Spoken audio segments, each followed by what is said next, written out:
Are you aware of the Lancet group report? It's a medical magazine, British medical magazine, that estimated the deaths as a result of the war in Gaza to be 186,000. And of course, it's taken into account, the expert took into account indirect deaths, that have happened thus far and may happen as a result of the war, including disease and other things and starvation. So Are you aware of that? I have seen the report, and I will just say whatever the number of civilians that have actually died as a result of this conflict, we know that it's far too many.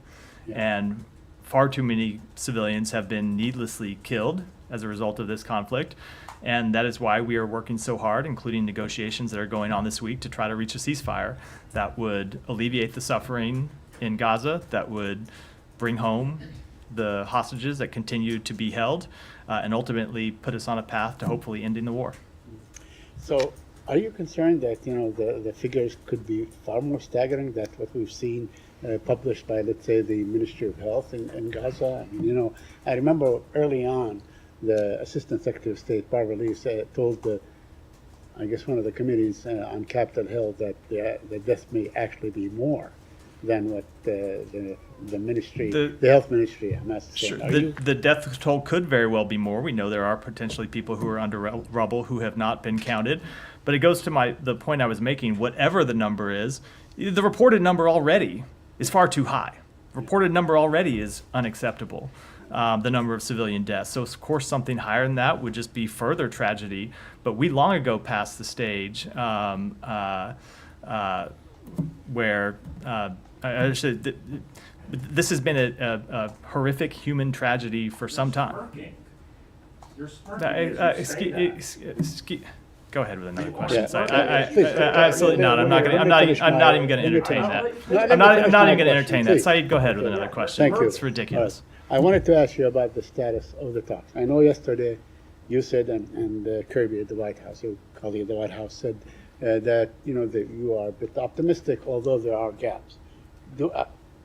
Are we any closer today? Do you have any assessment as where we are today and so on? And of course, Hamas is saying that the latest Israeli attack actually may jeopardize ceasefire talks. So as I said yesterday, neither want to negotiate in public, nor do I kind of want to offer ongoing daily assessments of where the talks stand. As we said last week, when we got the proposal back from Hamas, we saw room for progress and room for hope that we could reach a ceasefire, and we continue to work hard to pursue a ceasefire because of, as I said, the immense ongoing suffering in Gaza that we want to alleviate, which we know a ceasefire is the best path to accomplishing. And my last question now, the Israeli Prime Minister is expected to come to the city in 2 weeks and so on. Is it your assessment that he actually would come and speak before Congress if a deal has not been arrived to? What is your assessment of his visit? And will he, let's say, be received at the State Department? I don't have any independent assessment to offer of whether he'll come or not. All I can tell you is Congress has invited him and he has accepted the invitation. I have no reason to think that he won't come. As to any meetings with the executive branch, I don't have anything to announce today. Yeah, sure, go ahead. Any update on the negotiations with the Hezbollah also? No, I spoke to this some yesterday. It remains our assessment that the best way to reach calm in the north is to get a ceasefire in Gaza.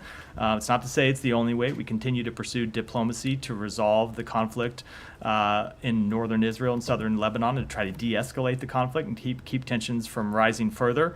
But that remains a very tough goal as long as the conflict in Gaza continues to wage. And so we do, and you heard the president say this when he outlined the ceasefire proposal several weeks ago, that we believe then, and we continue to believe that the best way to find a path to calm in the north is to first achieve a ceasefire in Gaza.